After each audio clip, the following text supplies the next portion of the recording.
ప్రార్థన. మా ప్రియ పరలోకపు తండ్రి, నీ పరిశుద్ధమైన నామానికి, ఘనమైన నామానికి వందనాలు, స్తోత్రాలు.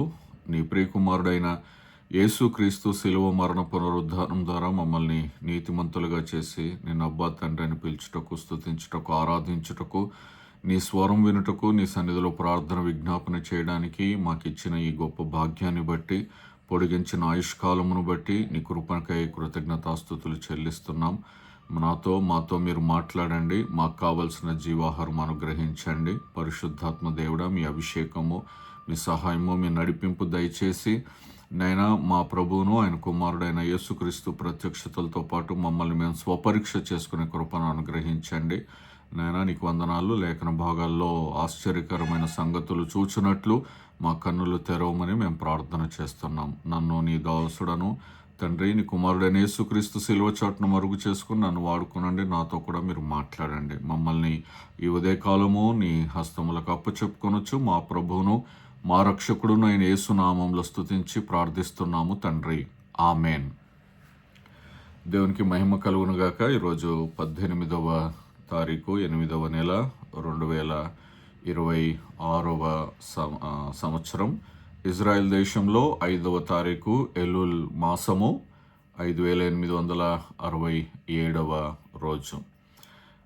ఈరోజు మనం ధ్యానం చేయవలసినటువంటి లేఖన భాగాలు ద్వితీయోపదేశ కాండము 22వ అధ్యాయము 8 నుండి 30 వచనాలు, అలాగనే 23వ అధ్యాయము 1 నుండి 7 వచనాలు ద్వితీయోపదేశ కాండంలో. తరువాత మత్తయి సువార్త 24వ అధ్యాయము 13 నుండి 22 వచనాలు. ద్వితీయోపదేశ కాండము 22వ అధ్యాయం 8 నుండి 30 వచనాలు. కొత్త ఇల్లు కట్టించినప్పుడు దాని మీద నుండి ఎవడైనాను పరుట వలన నీ ఇంటి మీదికి హత్య దోషము రాకుండాటకై నీ ఇంటి పైకప్పునకు చుట్టూ పిట్టగోడ కట్టింపవలెను. నీవు విత్తనముల పైరును నీ ద్రాక్ష తోట వచ్చుబడి ప్రతిష్ఠితములు కాకుండానట్లు నీ ద్రాక్ష తోటలో వివిధమైన వాటిని విత్తకూడదు. ఎద్దును గాడిదను జత చేసి భూమిని దున్నకూడదు. ఉన్నియు జనపనారయు కలిపి వేసిన బట్టను వేసుకొనకూడదు. నీవు కప్పుకొను నీ బట్ట 4 చెంగులకు అల్లికలను చేసుకొనవలెను.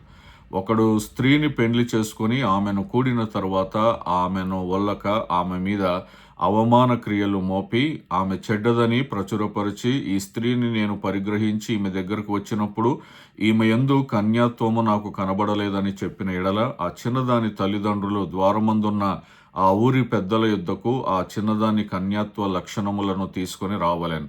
అప్పుడు ఆ చిన్నదాని తండ్రి, నా కుమార్తెను ఈ మనుషునికి పెళ్లి చేయగా ఇదిగో ఇతడిమెనొల్లక నీ కుమార్తె యందు కన్యాత్వం నాకు కనబడలేదనియు అవమాన క్రియలు చేసినదనియు ఆమె మీద నింద మోపాను. అయితే నా కుమార్తె కన్యాత్వమునకు గుర్తులివే అని పెద్దలతో చెప్పి పట్టణపు పెద్దల ఎదుట ఆ బట్టను పరచవలెను. అప్పుడు ఆ ఊరి పెద్దలు ఆ మనుష్యుని పట్టుకొని శిక్షించి 100 వెండి రూకలు అపరాధముగా వాని యొద్ద తీసుకొని ఆ చిన్నదాన్ని తండ్రికి ఇవ్వవలెను. ఏలైనగా అతడు ఇశ్రాయేలీయురాలైన కన్యకను అవమానపరిచి ఉన్నాడు.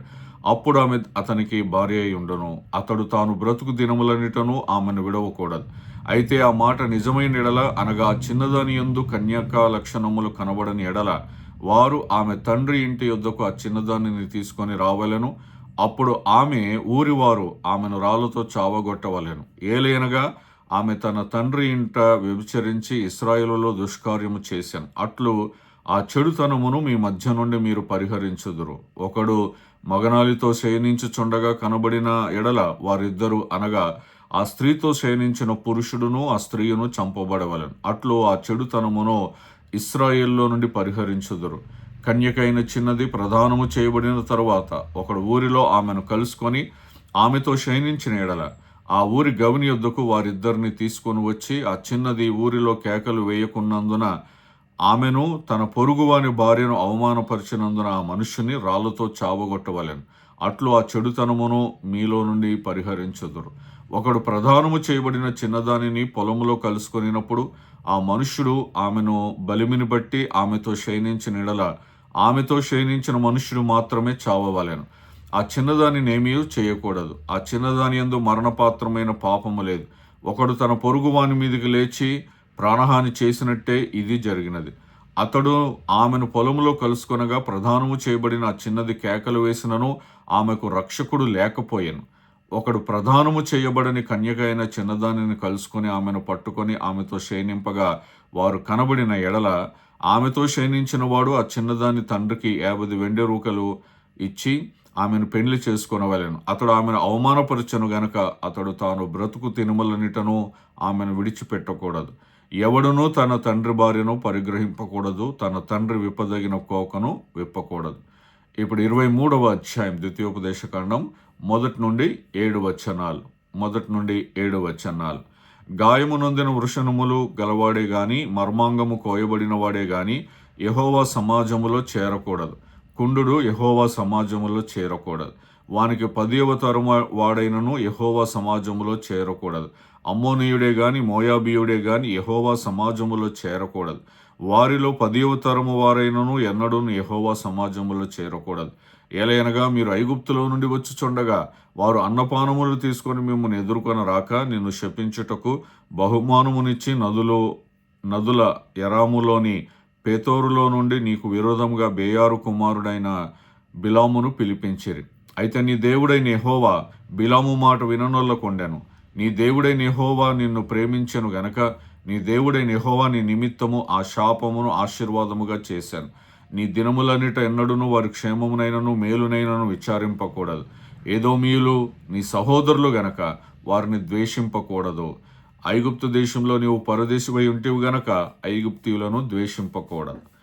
ఇప్పుడు మత్తయి సువార్త 24వ అధ్యాయము 13-22 వచనాలు. మత్తయి సువార్త 24వ అధ్యాయము 13-22 వచనాలు. అంతం వరకు సహించిన వాడెవడో వాడే రక్షింపబడును. మరియు ఈ రాజ్య సువార్త సకల జనములకు సాక్షార్థమై లోకమందంతటను ప్రకటింపబడును. అటు తరువాత అంతం వచ్చును. కాబట్టి ప్రవక్త అయిన దానియేలు ద్వారా చెప్పబడిన నాశనకరమైన హేయ వస్తువు పరిశుద్ధ స్థలమందు నిలుచుట మీరు చూడగానే చదువువాడు గ్రహించునుగాక. యూదయలో వారు కొండలకు పారిపోవాలను. మిద్దె మీద ఉండువాడు తన ఇంటిలో నుండి ఏదైనాను తీసుకొని పోవుటకు దిగకూడదు.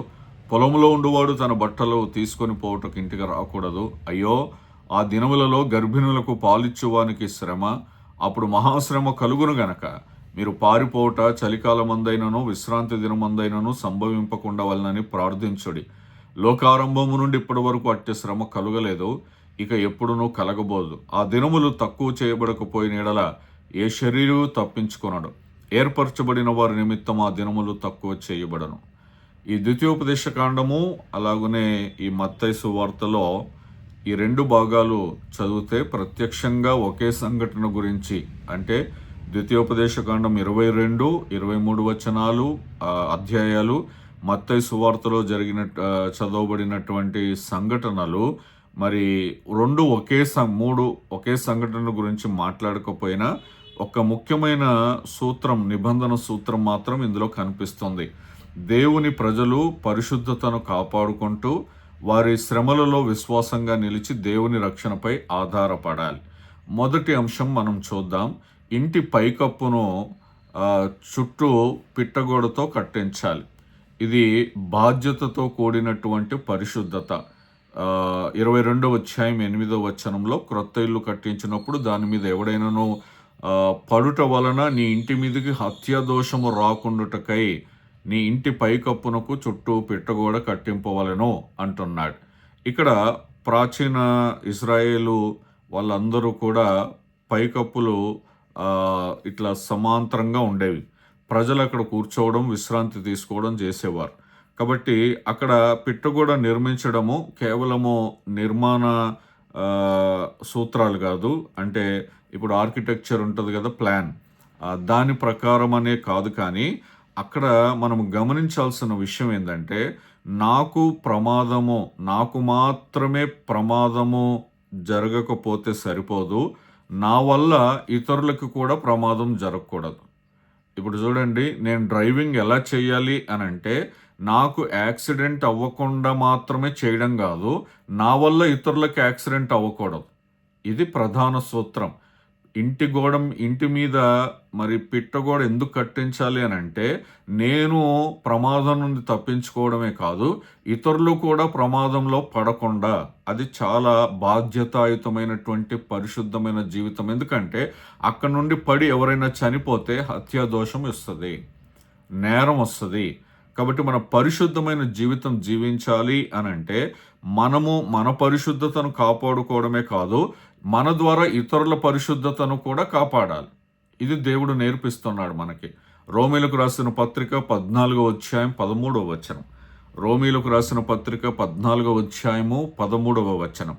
కాగా మనం ఇక మీదట ఒకరినొకడు తీర్పు తీర్చుకొందుము, ఇదియుగాక సహోదరునికి అడ్డమైనను ఆటంకమైనను కలుగజేయకుందుమని మీరు నిశ్చయించుకొనుడి అని అంటున్నాడు. మన వలన మన సహోదరులకు ఆటంకము గాని అడ్డము గాని కలగకూడదు. అలాగున మనం నిర్ణయం తీసుకోవాలి, అలాగున మనం తీర్మానం చేసుకోవాలి, అలాగున మనం బ్రతకాలని నేర్పుతున్నాడు. మరి వాళ్ళ జీవితాలకి మరి పిట్టగోడ కట్టడం వల్ల ఏమవుతుందంటే వారు కింద పడకుండా ఉంటారు. వాళ్ళ జీవితానికి మన ద్వారా ఒక భరోసా. కాబట్టి నా జీవితం ద్వారా నా సహోదరునికి అడ్డమైనను ఆటంకమైనను కలగ చేయకూడదు. అది శారీరక సంబంధమైన జీవితం కావచ్చు, ఆత్మ సంబంధమైన జీవితం కూడా కావచ్చు. కొరింథీయులకు రాసినటువంటి మొదటి పత్రిక 10వ అధ్యాయము 32, 33 వచనాలు చూస్తే, కొరింథీయులకు రాసినటువంటి మొదటి పత్రిక 10వ అధ్యాయము 32, 33 వచనాలు. యూదులకైనను గ్రీసు దేశస్థులకైనను దేవుని సంగమునకైనను అభ్యంతరము కలుగజేయకుడి. వారు బ్రతకడానికి, వారు జీవించడానికి, శారీరకంగా ఆధ్యాత్మికంగా జీవించడానికి, అది యూదులైనా సరే, గ్రీసు దేశస్థులు అన్యులైనా సరే, దేవుని ప్రజలు, దేవుని సంగమునకైనను అభ్యంతరము కలగజేయకుడి. ఈలాగు నేను కూడా స్వప్రయోజనము కోరక, పౌలేమంటున్నాడు, నేను స్వప్రయోజనము కోరక అనేకులు రక్షింపబడవలనని వారి ప్రయోజనము కోరుచు అన్ని విషయములలో అందరినీ సంతోషపెట్టుచున్నాను అని అంటున్నాడు. అంటే పౌలు స్వప్రయోజనం కోరుకోవట్లేదు, తనను తాను మాత్రమే సంతోష పెట్టుకోవట్లేదు, కానీ అనేకులు రక్షింపబడవలనని వారి ప్రయోజనము కోరుచు అని అంటున్నాడు. మనం ఇతరుల ప్రయోజనము కోరేవారంగా ఉండాలి, ఇతరులకు మేలు కలిగించేవారుగా, సత్క్రియలందు ఆసక్తి కలిగిన వారముగా మనం ఉండాలి. అంటే ఇక్కడ ఆత్మీయ సత్యం ఏమిటంటే, పరిశుద్ధత అంటే మన జీవితానికి మాత్రమే కంచె వంటిది కాదు, పిట్టగోడ లాంటిది కాదు, కానీ ఇతరులను కాపాడే పిట్టగోడ కూడా, ఇతరుల పరిశుద్ధతను కాపాడే పిట్టగోడలాగా కూడా మన పరిశుద్ధమైన జీవితం ఉండాలి. ఇది దేవుడు కోరుకుంటున్నాడు. రెండవది, మరి కొన్ని కలపవచ్చు, కొన్ని కలపకూడనివి దేవుడు చెప్తున్నాడు. విత్తనాలను కలపకూడదని, జంతువులను కలపకూడదని, వస్త్రాలను కొన్ని విధాలుగా కలపకూడదని ఆజ్ఞాపిస్తున్నాడు దేవుడు. మరి ద్వితీయోపదేశకాండం 22 నుండి 22వ అధ్యాయంలో 9 నుండి 11 వచనాలు. ఆ పంటలో దాన్ని మిశ్రమ పంట, రకరకాల విత్తనాలు వేసి పంట చేయొద్దంటాడు. అలాగనే వస్త్రాలను కొన్ని విధాలుగా కలిపి కుట్టకూడదు అని అంటాడు. ఎలా కుట్టాలో ఎలా కుట్టకూడదో కూడా దేవుడు చెప్తాడు. అంటే ఇక్కడ మనం ఆలోచన చేస్తే దీన్ని హీబ్రూలో కిలయిం అంటారు. అంటే నిషేధించబడిన మిశ్రమాలు, అంటే అనుమతించిన మిశ్రమాలు. ఇప్పుడు చూడండి, మన ఫుడ్ సేఫ్టీ కంట్రోల్ ఉంటుంది, ఆహార పదార్థాల్లో ఏమేమి కలపాలో ఏమేమి కలపకూడదో వారు నిర్ణయిస్తారు. అలాగనే దేవుడు కూడా ఏమి కలపాలో ఏమి కలపకూడదో, ఏది నిషేధించబడిందో ఏది నిషేధించబడలేదో చాలా స్పష్టంగా చెబుతున్నాడు. అయితే ఇక్కడ మనము చేయవలసిన పని, దేవుడు మనకు గుర్తు చేస్తున్న విషయం ఏంటంటే, దేవుడు ఏర్పాటు చేసిన విభేదాలను కూడా మనం గౌరవించాలి, దేవుడు ఏర్పాటు చేసిన నిషేధాన్ని కూడా మనం గౌరవించాలి. మనం రోడ్డు మీద వెళ్తున్నప్పుడు ట్రాఫిక్ పోలీసుల వాళ్ళు బోర్డు పెడతాడు, నో ఎంట్రీ, టేక్ లెఫ్టో టేక్ రైటో అని. ఆ ఎంట్రీ నిషేధించబడింది, ఎడమకో కుడికో మనం తీసుకోవాలి. అలాగనే దేవుడు ఏం కలపమన్నాడో అది కలపాలి, ఏం కలపకూడదో అది కలపకూడదు, ఎలాగ కుట్టాలో అలాగనే కుట్టమన్నాడు, ఎలాగ వస్త్రాలు కుట్టుకోకూడదో అలాగనే కుట్టుకోకూడదు. ఇప్పుడు మన పిల్లలకి హెయిర్ స్టైల్ ఇలా చేసుకోకూడదంటే వాళ్ళు వినరు. ఎందుకనంటే వాళ్ళు లోకానుసారంగా హెయిర్ స్టైల్స్ పెంచుకుంటూ ఉంటారు, లోకానుసారమైన డిజైన్స్ బట్టలు వేసుకుంటూ ఉంటారు. అది నిషేధించబడినది అని వాళ్ళకి తెలియాలి. వాళ్ళకి మనం బోధించాలి. దేవుని దృష్టిలో అది సరైనది కాదు అని చెప్పి మనం వారికి తెలియచేయాలి. ఇది నూతన నిబంధనలో అంటే ఇక్కడ దేవుడు ఏర్పరిచిన భేదాలను గౌరవించమని దేవుడు చెప్తున్నాడు కదా. ఇది కేవలము వ్యవసాయము లేదా వస్త్ర నియమం మాత్రమే కాదు. ఇశ్రాయేలు వేరు చేయబడిన పరిశుద్ధ ప్రజలు అనే గుర్తింపులో ఇది భాగం. ఎందుకు వాటిని వేరు చేయమంటున్నాడు, ఎందుకు వాటిని కలపకూడదంటున్నాడు, ఎవరితో కలవమంటున్నాడు, ఎవరిని కలుపుకోకూడదంటున్నాడు, ఇవన్నీ కూడా ఆయన అనంత జ్ఞానానికి సాదృశ్యాలుగా ఉంటున్నాయి. దాన్ని పౌలు కొత్త నిబంధనలో 2వ కొరింథీయులకు రాస్తూ, కొరింథీయులకు రాసిన 2వ పత్రిక 6వ అధ్యాయము 14 నుండి 18 వచనాలు. కొరింథీయులకు రాసినటువంటి 2వ పత్రిక 6వ అధ్యాయము 14 నుండి 18 వచనాలు. మీరు అవిశ్వాసులతో జోడుగా ఉండకుడి.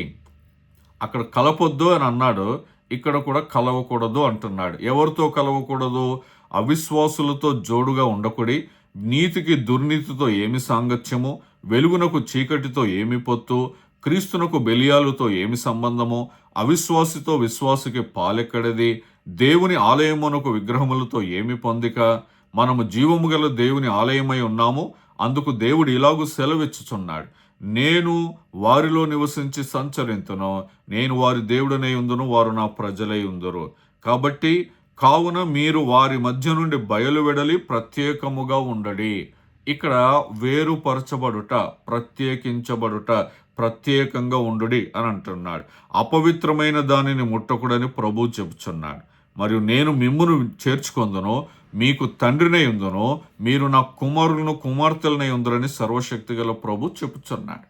వారితో కలవకూడదు, ప్రత్యేకపరచబడుట. ఎందుకు దేవుడు మనకు ఆజ్ఞలను ఇచ్చాడు, ఎందుకు దేవుడు మనకు నియమాలను ఇచ్చాడు అని అంటే వారిలో కలిసిపోకుండానట్లు, దేవుని కొరకు ప్రత్యేకమైనటువంటి జనాంగంగా ఉండడానికి, దేవుడు మనకు తండ్రిగా ఉండడానికి, మనము ఆయన పిల్లలుగా ఉండడానికి. అందుకే దీన్ని కొనసాగిస్తూ పేతురు రాసిన మొదటి పత్రికలో 1వ అధ్యాయము 15-16 వచనాలు.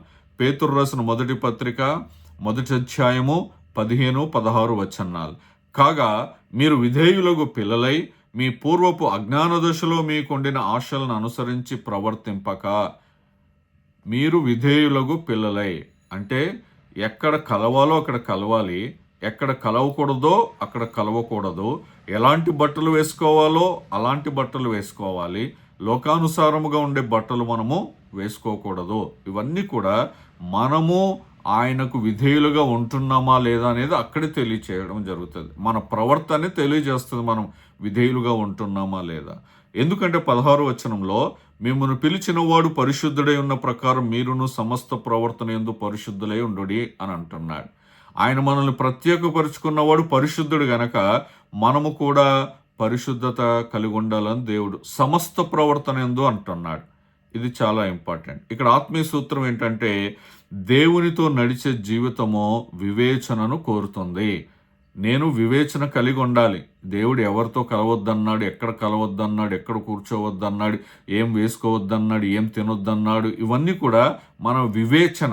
దేవునితో నడుస్తున్నప్పుడు మన వివేచన చాలా ఇంపార్టెంట్. మూడవది ద్వితీయోపదేశకాండం 22వ అధ్యాయం 12వ వచనంలో నీవు కప్పుకొను నీ బట్ట 4 చెంగులకు అల్లికలను చేసుకొనవలను అని అంటున్నాడు. వస్త్రపు అంచులు దేవుని ఆజ్ఞలను జ్ఞాపకం చేసుకోవడం. అది సంఖ్యాకాండం 15వ అధ్యాయము 38 నుండి 40 వచనాల్లో ఇది ఎందుకు దేవుడు నీ వస్త్రపు అంచులు 4 చెంగులకు అల్లికలను చేసుకోవాలని చెప్తున్నాడు. ఇది అవసరమా? ఈ కింద ఇట్లా బట్ట వదిలేస్తే అయిపోతుంది కదా, అక్కడ దారంతో కుట్టేస్తే అయిపోతుంది కదా, ఆ చెంగులకు ఎందుకు అల్లికలు చేసుకోమంటున్నాడు అని అంటే సంఖ్యాకాండం 15వ అధ్యాయం 38 నుండి 40 వచనాలు. నీవు ఇశ్రాయేలులతో ఇట్లనము, వారు తమ తరతరములకు తమ బట్టల అంచులకు కుచ్చులు చేసుకొని అంచుల కుచ్చుల మీద నీలి సూత్రము తగిలింపవలెను. మీరు నా ఆజ్ఞలన్నిటినీ జ్ఞాపకము చేసుకొని మీ దేవునికి ప్రతిష్ఠులై ఉండునట్లు మునుపటి వలె కోరిన వాటిని బట్టి చూచిన వాటిని బట్టి వ్యభిచరింపక దాన్ని చూచి యెహోవా ఆజ్ఞలన్నిటినీ జ్ఞాపకము చేసుకొని వాటిని అనుసరించుటకే అది మీకు కుచ్చుగా నుండును అని అంటున్నాడు. అంటే దేవుడు అక్కడ నీలిదారాలతో ఎందుకు అల్లికలు అక్కడ అన్ని చేయమంటున్నాడు అని అంటే ఏదో అలంకరణ కోసం కాదు, అదొక పర్పస్ ఉంది. దాన్ని చూచినప్పుడు యెహోవా ఆజ్ఞలను జ్ఞాపకం చేసుకోవాలంట. నీ వాక్యము నా పాదములకు దీపం. దీపం ఎక్కడ పెట్టుకుంటాం మనము? పాదముల ముందు పెట్టుకుంటాం. అలాగనే మన వస్త్రములకు ఆజ్ఞలను జ్ఞాపకం చేసుకోవడానికి దేవుడు ఎక్కడ పెట్టాడు అంటే పాదాల దగ్గర, వస్త్రములకు అంచులు పాదాల దగ్గర ఆ నీలి సూత్రాలు అల్లికలు పెట్టాడు. ఎందుకనంటే ఇంతకు ముందు మనము ఏది చూస్తే, ఏది కోరితే దానిని బట్టి, చూచిన వాటిని బట్టి వ్యభిచారం చేశాం. ఏ విగ్రహాన్ని చూస్తే ఆ విగ్రహం, లేకపోతే ఏది పడితే అది ఇష్టం వచ్చింది. సొలొమోన్ అంటాడు కదా, నా కన్నులు చూచిన దాన్ని, నేను కోరుకున్న దాన్ని ఏది విడిచిపెట్టలేదు అంటాడు, అన్ని అనుభవించేశాను అంటాడు. అలా ఉండకుండా ఆ నీలి సూత్రాలు అల్లికలు చూసినప్పుడు దేవుని ఆజ్ఞలు జ్ఞాపకము రావడానికి, ఇంటిపైన పిట్టగోడకు ఒక ఉద్దేశం ఉంది, నువ్వు వస్త్రాలు ధరిస్తున్నావే దానికి ఒక ఉద్దేశము ఉంది. దాన్ని సిట్ అంటారు, అది హీబ్రూ భాషలో. మనం చూద్దాం క్రొత్త నిబంధనలో యేసు ప్రభు దగ్గరికి, మత్తయి సువార్త 9వ అధ్యాయంలో యేసు ప్రభు దగ్గరికి రక్తస్రావంతో బాధపడుతున్న స్త్రీ వచ్చి ఏం ముట్టుకుంటుంది? యేసు ప్రభు అంచును, వస్త్రపు అంచును తాకుతుంది. ఆమె దేన్ని పట్టుకున్నట్టు? దేవుని వాక్యమును పట్టుకున్నట్టు, దేవుని ఆజ్ఞల్ని పట్టుకుంటున్నట్టు. అది తోరా విధేయతకు కనిపించే గుర్తులు. మొదటి శతాబ్దపు యూదుల వస్త్రాలలో అది అందరికీ కనపడేది, అందరూ అలా ధరించేవారు. అది కేవలం వస్త్రధారణ కాదు కానీ అది తోరాకు విధేయత. దేవుడు అలాగున ధరించమన్నాడు కాబట్టి వాళ్ళు ధరిస్తూ ఉన్నారు. మరి దేవుడు మనల్ని ఇలాగున ఉండమన్నాడు కాబట్టి మనం ఇలాగ ఉంటున్నామా? ఇలా చేయమన్నాడు కాబట్టి ఇలా చేస్తున్నామా? అది మనం ప్రశ్నించుకోవాలి. 4వది వివాహ పరిశుద్ధత, నిబంధన విశ్వాసం. వివాహ పరిశుద్ధత ద్వితీయోపదేశకాండం 22లో 13 నుండి 30 వచనాలు చూస్తే అక్కడ వివాహ వ్యవస్థ గురించి ఉంటుంది, అక్కడ లైంగిక నైతికత గురించి ఉంటుంది. మరి కన్యత్వము లేని వాళ్ళు, వివాహమైన వాళ్ళు, వివాహము కాని వాళ్ళు ఎలాగున తమ పరిశుద్ధతను కాపాడుకుంటున్నారో, ఎలా కాపాడుకోవట్లేదో, కాపాడుకొని వాళ్ళను రాళ్లతో కొట్టి చంపాలని, అలా చేయటం వలన పాపము వాళ్ళ మధ్యలో నుండి పరిహరించాలని, ఇలాగున చాలా విషయాలు. మరి వ్యభిచారము గురించి, అలాగనే ఆ అపవాదు, నింద, మరి కన్యత్వం ఉండంగానే కన్యత్వం లేదని నింద వేయడము, ఆ నింద సరైతే ఓకే, మరి సరికాకపోతే అలాగున నింద వేసిన వాడు ఏం చెయ్యాలి, ఇవన్నీ కూడా ఆ వివాహ వ్యవస్థ గురించి అక్కడ ఇస్తున్నాడు. కాబట్టి వివాహ విశ్వాసము చాలా ఇంపార్టెంట్. వివాహ వ్యవస్థలో విశ్వాసం చాలా ఇంపార్టెంట్. అది దేవుని ముందు మన నైతిక బాధ్యత. మన పరిశుద్ధతను, వివాహ వ్యవస్థలో మన పరిశుద్ధతను కాపాడుకొనుట అనేది వివాహ వ్యవస్థలో దేవుని ముందు మన నైతిక బాధ్యత. మరి మత్తయి సువార్తకు వచ్చేటప్పటికి యేసు ప్రభువారు ఏమంటున్నారు? 5వ అధ్యాయం 27-28 వచనాల్లో, వ్యభిచారము చేయవద్దని చెప్పబడిన మాట మీరు విన్నారు కదా, నేను మీతో చెప్పునదేమనగా, ఒక స్త్రీని మోహపు చూపుతో చూచు ప్రతివాడు అప్పుడే తన హృదయమందు ఆమెతో వ్యభిచారము చేసిన వాడగును అని అంటున్నాడు. అంటే మరి యేసు ప్రభువారు వ్యభిచారాన్ని కేవలము బాహ్య చర్యగా కాకుండా హృదయ స్థాయిలో నుండి పరిశీలిస్తున్నాడు, హృదయంలో నుండి చూస్తున్నాడు. సహజంగా వ్యభిచారం అనేది బయటకు కనపడే శారీరక సంబంధమైనటువంటి చర్య, కానీ యేసు ప్రభువారు లోపల నుండి చూస్తూ ఉన్నారు. వ్యభిచారము చేయకముందే హృదయములో వ్యభిచారపు ఆలోచనలు వస్తే అక్కడ మనం వ్యభిచారము చేసినట్టే. అందుకే హెబ్రీ పత్రిక 13వ అధ్యాయం 4వ వచనంలో, హెబ్రీలకు రాసిన పత్రిక 13వ అధ్యాయం 4వ వచనంలో, వివాహము అన్ని విషయములలో ఘనమైనదిగాను, వివాహం గురించి చెబుతూ పానుపు నిష్కల్మషమైనదిగాను ఉండవలను అంటున్నాడు. వివాహం ఎలాగుంది? పరిశుద్ధంగా ఉంది కాబట్టి మరి పానుపు ఎలా ఉండాలంట? నిష్కల్మషమైనదిగా ఉండాలి అంటున్నాడు. వేశ్యాసంగులకును వ్యభిచారులకును దేవుడు తీర్పు తీర్చును అని అంటున్నాడు. పరిశుద్ధత శరీరంలో మాత్రమే కాదు, హృదయములో కూడా పరిశుద్ధత ఉండాలని దేవుడు కోరుకుంటున్నాడు. 5వది దేవుని సమాజములో పరిశుద్ధత.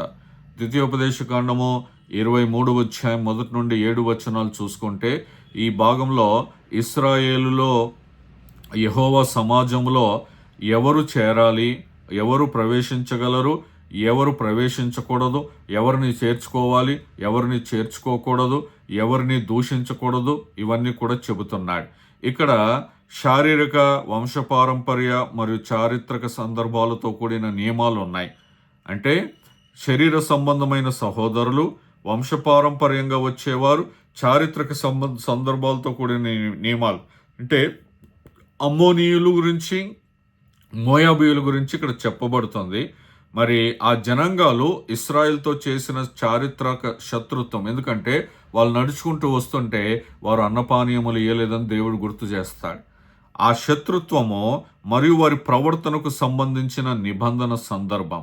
వాళ్ళను తరతరాలు కూడా ఇశ్రాయేలు సమాజంలో లేకపోతే యెహోవా సమాజములో చేరకూడదని దేవుడు ఆనాడు నిబంధన చేశాడు. మరి ఇప్పుడు కూడా చేరకూడదా అంటే ఈ విషయంలో మనం చాలా జాగ్రత్తగా ఉండాలి. దీనిని ఇప్పుడు ప్రస్తుత కాలములో మనం ఎలా చూడాలి అనంటే, ఏ జాతి వారైనా సరే, ఏ జనాంగమైనా సరే వారిపైన ద్వేషం మనం ఉంచకూడదు. బైబిల్లో తరువాత ప్రవచనాలలో మనం చూస్తే అన్యజనులు కూడా ఇశ్రాయేలు దేవుని వైపు రావడం మనకు కనపడుతుంది. అన్యజనులను కూడా దేవుడు రక్షించాలని దేవుడు సంకల్పమై ఉన్నది. కాబట్టి ఆనాడు అది అక్కడ సరిపోయింది. ఇప్పుడు లేఖనాల ప్రకారమే తర్వాత లేఖనం ఏం చెప్పింది అనేది కూడా మనం చూడాలి. ఎందుకనంటే రాహాబు అనే వేశ్య ఇశ్రాయేల్ గుంపులో చేరింది కదా, రూతు ఇశ్రాయేలు జనాంగములో చేరింది కదా. వారి వారి విశ్వాసాన్ని బట్టి నిజమైన దేవుడు, పరిశుద్ధుడైన దేవుని వైపు ఎవరైతే తిరుగుతారో వారందరినీ కూడా దేవుడు చేర్చుకుంటాడు. కానీ అమ్మోనీయులాగా, మోయాబీయులాగా ప్రవర్తిస్తే వారు దేవుని వైపు తిరగనంత కాలమో మనమేమీ చేయలేం. 6వది అంతం వరకు సహనం. మత్తయి సువార్త 24వ అధ్యాయం 13వ వచనంలో అంతం వరకు సహించిన వాడే రక్షించబడతాడు. యేసు ప్రభు వారు ఈ మాటలను చివరి కాలపు శ్రమలుగా మాట్లాడుతున్న సందర్భంగా మనకి చెబుతాడు. అంతకుముందు వచనాల్లో మనం చదవాల్సింది ఏమిటి? అబద్ధ క్రీస్తులు వస్తారని, యుద్ధాలు జరుగుతాయని, కరువులు వస్తాయని, భూకంపాలు వస్తాయని, హింసలు జరుగుతాయని, విశ్వాసులపై వ్యతిరేకత ఉంటుందని, అనేకుల ప్రేమ చల్లారుతుంది, ఈ విషయాల గురించి అన్నీ మాట్లాడుతూ అలా జరుగుతున్నప్పుడు చివరి వరకు, అంతం వరకు సహించిన వాడే రక్షించబడతాడు అనే మాటను చెబుతున్నాడు. మరి ఈ చివరి దినాల గురించి మనము ఆలోచన చేస్తే మరి దీన్ని ఇంగ్లీష్లో ఒక మాట అంటారు, మరి బర్త్ పెయిన్స్ ఆఫ్ మెస్సియా. అంటే ఒక శిశువు పుట్టే ముందు తల్లికి ఎలాంటి ప్రసవ వేదన వస్తుందో, నొప్పులు వస్తాయో, అలాగే Messiah, birth pains of Messiah అంటే మెస్సియా ప్రసవ వేదనలు. యేసు ప్రభువారు మరలా ఈ లోకంలోనికి రావడానికి ముందు జరగబోయే శ్రమలు, నొప్పి, దాని గురించి మాట్లాడుతూ ఉన్నాడు. ఇప్పుడు చూడండి, 2026 సంవత్సరాల క్రితం యేసు ప్రభువారు ఈ లోకానికి రాకముందు కూడా నొప్పులు జరిగినాయి. ఎలాంటి నొప్పులు? ఎంతమంది శిశువులు చంపబడ్డారు హేరోదు మహారాజుతోనే. శ్రమలు వచ్చాయి. యేసు ప్రభు మొదటిసారి భూలోకానికి రాకముందు శ్రమలు వచ్చాయి. ఇప్పుడు రెండవసారి వచ్చేటప్పుడు కూడా అవి చివరి అంత్యకాలపు శ్రమలు అని అంటున్నాడు. అంత్యకాలపు శ్రమలు. ఆ శ్రమలలో ఎవరైతే నిరీక్షణ కలిగి విశ్వాసంతో జీవిస్తారో వారు రక్షించబడతారు. 7వది అపవిత్రమైనటువంటి హేయమైన వస్తువు దేవాలయములో కనపడుతుంది అని అంటాడు. మత్తయి సువార్త 24వ అధ్యాయం 15వ వచనంలో, కాబట్టి ప్రవక్త అయిన దానియేలు ద్వారా చెప్పబడిన నాశనకరమైన హేయ వస్తువు పరిశుద్ధ స్థలముందు నిలుచుట మీరు చూడగానే చదువువాడు గ్రహించునుగాక అంటాడు. ఇది దానియేలు పుస్తకంలో 9వ అధ్యాయం 27వ వచనం, 11వ అధ్యాయం 31వ వచనం, అలాగనే 12వ అధ్యాయము 11వ వచనం సంబంధించినటువంటి ప్రవచన వాక్యాలు.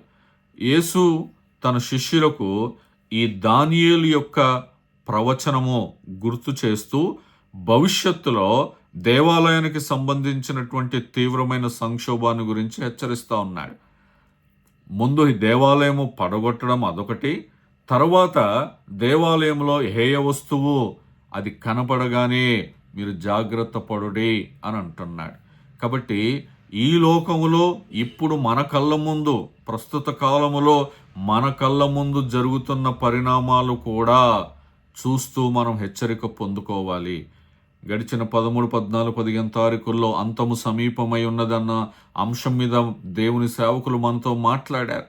వస్తున్న కరువులు, వస్తున్న అతివృష్టి, అనావృష్టి, భూకంపాలు, ఇవన్నీ యుద్ధాలు, ఇవన్నీ కూడా అంతము సమీపమై ఉన్నది. ఆ చివరిలో పరిశుద్ధ స్థలంలో హేయమైన వస్తువు నిలబెట్టినప్పుడు మీరు గ్రహించాలి అని అంటున్నాడు. 8వది, యూదయలో ఉండవారు కొండలకు పారిపోవాలంటాడు. మత్తయి సువార్త 24వ అధ్యాయం 16 నుండి 18 వచనాలు. యూదయలో ఉండేవారు కొండలకు పారిపోవాలి. మిద్దె మీద ఉండేవాడు తన ఇంటిలో నుండి ఏదైనా తీసుకొని పోవటకు దిగకూడదు. పొలంలో ఉండేవాడు తన బట్టలు తీసుకొని పోవటకు ఇంటికి రాకూడదు. ఇది సాధారణ ఆధ్యాత్మిక రూపకం మాత్రమే కాదు, కానీ నిజమైన ప్రమాదంలో శారీరకంగా తప్పించుకోవాలనే హెచ్చరిక కూడా చదవవచ్చు. ఎందుకనంటే యూదుల చరిత్రలో యుద్ధ సమయాల్లో కొండ ప్రాంతాలని ఆశ్రయాలుగా చేసుకునేవారు. యుద్ధం జరిగినప్పుడు పారిపోవడానికి ఎక్కడికి పారిపోతారు? కొండకి పారిపోవాలని. చూడండి, మనము లోతు సందర్భంలో కూడా మరి దేవుడు ఆ కొండకు పారిపోమనంటే లేదు ఇది దగ్గర, ఇది ఇక్కడికి వెళ్తామా అని అంటారు. కొండకి పారిపోవటం అంటే ఆశ్రయం దగ్గరికి వెళ్ళడం. ఇక్కడ మనం చూస్తే ఈ హెచ్చరికను యెరూషలేం నాశనంతో అనుసంధానించే దాని విషయంలో మనకు కనబడవచ్చు. ఒకవేళ దేవాలయము కూల్చబడుతున్నప్పుడు నువ్వు ఎక్కడికి పారిపోవాలి? కొండలపైకి పారిపోవాలి. ఇప్పుడు యేసు ప్రభు రెండవ రాకడ వస్తున్నప్పుడు, శ్రమలు వస్తున్నప్పుడు నువ్వు ఎక్కడికి పారిపోవాలంటే కొండలకి పారిపోవాలి. రోమా సైన్యము యెరూషలేంని తర్వాత దేవాలయాన్ని నాశనం చేస్తున్నప్పుడు వీళ్ళందరూ అలాగనే పారిపోయారు. అయితే ఈ భాగం కేవలం అంటే క్రీస్తు శకం 70లో దేవాలయాన్ని నాశనం చేస్తున్నప్పుడు ప్రజలందరూ అలా కొండలకి పారిపోతూ ఉంటే కేవలం దానికోసమే కాదు, భవిష్యత్తు అంత్యకాల నెరవేర్పు కూడా ఇందులో జ్ఞాపకం చేసుకోవాలని మనకి వాక్యం తెలియచేస్తూ ఉంది. మరి ఆ 9వ అంశంగా మనం చూస్తాం, దాని కంటిన్యూషన్గా విశ్రాంతి దినమున మీరు పారిపోవడం జరగకూడదు అంటాడు. చలికాలంలో కానీ విశ్రాంతి దినములో మత్తయి సువార్త 24వ అధ్యాయం 20వ వచనంలో, అప్పుడు మహాశ్రమ కలుగును గనక మీరు పారిపోవట చలికాలమందైనను విశ్రాంతి దినమందైనను సంభవింపకుండా ఉండవలనని ప్రార్థించుడి అని అంటున్నాడు. వాళ్ళు దేవాలయం పడగొట్టేటప్పుడు పారిపోయారు. ఇప్పుడు మహాశ్రమలు కలుగును గనక అది జరిగేది విశ్రాంతి దినము కానీ లేకపోతే చలికాలంలో కూడా జరగొద్దు అని చెప్పి ప్రార్థించమంటున్నాడు. ఇది చాలా ముఖ్యమైనటువంటి సూచన. ఎందుకంటే యేసు ప్రభు శిష్యులకి సబ్బాత్ అంటే విశ్రాంతి దినములో చేయకూడనివి, చేయాల్సినవి ఏంటో వాళ్ళకి బాగా తెలుసు. ఎందుకంటే విశ్రాంతి దినమును వాళ్ళు ఖచ్చితంగా పాటిస్తూ ఉంటారు.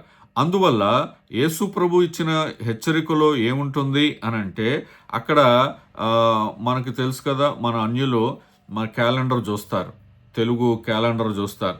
ఏ రోజు అమావాస్య, ఏ రోజు మంగళవారం, ఏ రోజు మరి అశుభము, ఇలాంటివన్నీ చూసి ఆ రోజు ఏం చేయాలి ఏం చేయకూడదు అని చెప్పి వాళ్ళు నిర్ణయాలు తీసుకుంటూ ఉంటారు.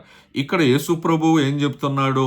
చలికాలంలో ఉండకుండా ప్రార్థన చేయండి, విశ్రాంతి దినమందు రాకుండా ప్రార్థన చేయండి అంటున్నాడు. యూదుల క్యాలెండరు, యూదుల ఆరాధన, యూదుల దేవాలయము, దానియేలు ప్రవచనము, అంత్యకాల శ్రమ అన్నీ కూడా దేవుడు ఒక క్రమంలో చూపిస్తున్నాడు. దేవుడు వాళ్ళకి ఒక క్రమంలో వాళ్ళకి చెబుతూ హెచ్చరిక ఇస్తున్నాడు. కాబట్టి ఈరోజు మనం క్యాలెండర్లో మంచి రోజా చెడ్డ రోజా అని చూడట్లేదు, కానీ ఇజ్రాయెల్ దేశంలో జరుగుతున్న ప్రతి పరిస్థితి, ప్రపంచములో జరుగుతున్న ప్రతి పరిస్థితి, ఈ రెండు, ఒకవైపు ఇజ్రాయెల్ దేశము ప్రపంచ పటంలో, ఒకవైపు ఇజ్రాయెల్ దేశము ప్రపంచ పటంలో, ఒకవైపు మిగతా దేశాలన్నీ, ఈ అన్ని దేశాలు ప్లస్ ఈ ఒక్క దేశంతో ముడిపడి ఏమి జరుగుతున్నాయి, ఇవన్నీ మనం గమనిస్తూ సిద్ధపడి ఉండాలి. 10వది, ఆ దినములు తక్కువ చేయకబడకపోయిన ఎడల అని అంటున్నాడు. మత్తయి సువార్త 24వ అధ్యాయము 22వ వచనంలో లేదంటే 21వ వచనంలో ఒక హెచ్చరిక ఉంటుంది. లోకారంభము నుండి ఇప్పటి వరకు అట్టి శ్రమ కలగలేదు, ఇక ఎప్పుడునూ కలగబోదు. ఆ దినములు తక్కువ చేయబడకపోయిన ఎడల ఏ శరీరు తప్పించుకొనడు అని అంటున్నాడు. ఇది మహాశ్రమ. దాని గురించి హెచ్చరిస్తూ ఉన్నాడు. కానీ యేసుప్రభు వారు వెంటనే ఏమంటాడు అని అంటే, ఏర్పరచబడిన వారి నిమిత్తమును ఆ దినములు తక్కువ చేయబడును అని అంటున్నాడు. అంటే నీవు నేను ఏర్పాటు చేయబడిన వారిలో ఉంటే ఎంత గొప్ప ఆశీర్వాదకరం. మరి మా దేశం మీదకి యుద్ధం రాలేదు అని చాలామంది సంబరాలు చేసుకుంటారే, ఇప్పుడు మనమేమనుకోవాలని అంటే, ఆ మహాశ్రమలో నుండి దేవుడు నన్ను తప్పించాడు అని చెప్పి మనం దేవుణ్ణి స్తుతించాలి. దేవుని తీర్పు అనేది అది నియంత్రించలేనిది కాదు, ఆయన చేతుల్లోనే ఉంది. దేవుడు తన తీర్పును మారుస్తాడు. ఎందుకంటే ఆయన సమయాన్ని నియంత్రిస్తాడు, తన ప్రజల్ని మర్చిపోడు, శ్రమకు పరిమితి పెడుతున్నాడు. మనం ఎంతవరకు భరించగలమో అంతే. చివరికి విమోచనను దేవుడు తీసుకొని వస్తాడు. ఆయన ఏమైనా చేయగలడు. మనకు ఆ పాట తెలుసు కదా, ఏమైనా చేయగలడు. కాబట్టి అందులో ఆ విమోచించబడే గుంపులో మనం ఉండేలాగా మన ప్రార్థన ఉండాలి. ఈ రెండు